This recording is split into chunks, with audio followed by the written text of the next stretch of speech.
Démocrate, modem et indépendant.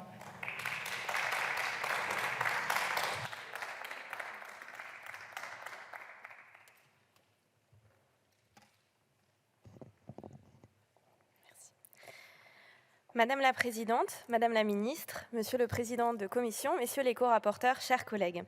L'influence commerciale sur les réseaux sociaux s'est développée à tel point qu'elle fait désormais partie intégrante de notre quotidien, au même titre que les spots publicitaires à la télévision, pour ne citer qu'un exemple. Mais si cette publicité télévisuelle fait l'objet d'un contrôle strict par l'Arcom, il n'existe, à contrario, à ce jour, aucun encadrement juridique de l'influence commerciale sur les réseaux sociaux. C'est justement l'objectif de la proposition de loi que nous examinons aujourd'hui. À l'origine, cette proposition de loi ne visait qu'à doter la France d'outils lui permettant de lutter contre les arnaques et les dérives des influenceurs sur les réseaux sociaux.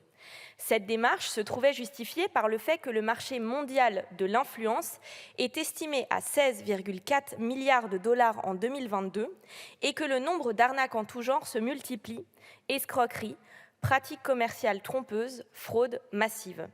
En parallèle, les affaires impliquant des influenceurs se sont multipliées ces dernières années, laissant des victimes bien souvent démunies. L'urgence est donc réelle quant à la nécessité de légiférer sur ce sujet. Toutefois, au fil des auditions et des travaux devant conduire à l'amélioration du texte, il est devenu évident que nous devions aller plus loin que le seul encadrement des pratiques frauduleuses pour créer un véritable cadre juridique à l'activité d'influenceurs. Ce cadre permettrait non seulement de sanctionner les mauvais comportements, mais plus encore d'ériger un statut protecteur pour les quelques 150 000 influenceurs recensés en France en 2023. C'est l'objet de ce présent texte que le groupe démocrate se réjouit de voir arriver dans notre hémicycle, qui plus est, dans le cadre d'une démarche transpartisane. Et à ce titre, je veux sincèrement saluer le travail des co-rapporteurs, Stéphane Vogetta et Arthur Delaporte, qui ont accompli un travail de concertation remarquable en rencontrant l'ensemble des acteurs de cette filière, créateurs de contenu, agents, associations, administrations, etc. Tous les députés ont été invités à participer à ces travaux, aboutissant à un texte totalement nouveau dont nous avons à débattre aujourd'hui. Ce texte, il établit une définition claire de l'activité d'influenceur. Il dresse également une liste de restrictions quant aux produits et services pouvant faire l'objet d'une promotion commerciale sur les réseaux sociaux et il propose enfin de réguler les contenus en ligne et de protéger le public, en particulier les plus jeunes d'entre nous.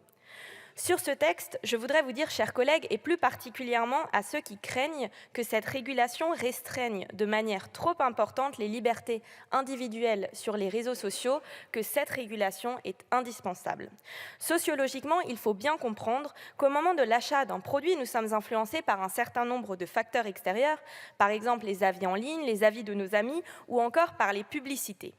Mais le lien qui unit un influenceur et ses abonnés est tout à fait particulier, puisqu'il repose sur un socle de valeurs communes, un sentiment d'appartenance à un groupe distinct et d'autres paramètres plus profonds encore.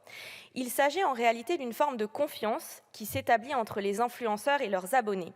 Et grâce à cette confiance, les influenceurs regroupent tous les facteurs d'influence à la fois et sont ainsi capables de modifier réellement les habitudes de consommation de leurs abonnés. Parallèlement, il faut aussi savoir que lors de notre présence sur les réseaux sociaux, plusieurs biais cognitifs, comme le biais de conformité par exemple, altèrent notre capacité à raisonner correctement et nous poussent à des comportements d'achat que nous n'aurions pas habituellement. Cette capacité ainsi des influenceurs à toucher un large public attire naturellement de plus en plus les entreprises, les marques qui se tournent vers ces nouveaux vecteurs de publicité marketing et se détournent en partie des médias traditionnels. Il est donc primordial de protéger les consommateurs, en particulier les publics jeunes qui y sont particulièrement exposés, tout en permettant aux influenceurs de développer leur modèle économique en sécurisant autant que faire se peut leurs activités.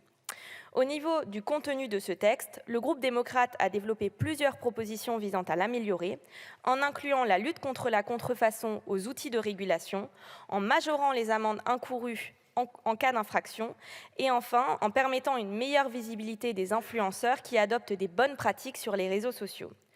Pour conclure, le groupe démocrate affirme très clairement que ce texte est un jalon indispensable à la sécurisation de notre modèle social sur Internet, en protégeant les utilisateurs des réseaux sociaux d'une part, tout en offrant un cadre juridique stable pour les professionnels de l'influence d'autre part, et nous apporterons bien entendu notre soutien à ce texte. Je vous remercie. Merci Madame la députée. La parole est à Monsieur Dominique Potier.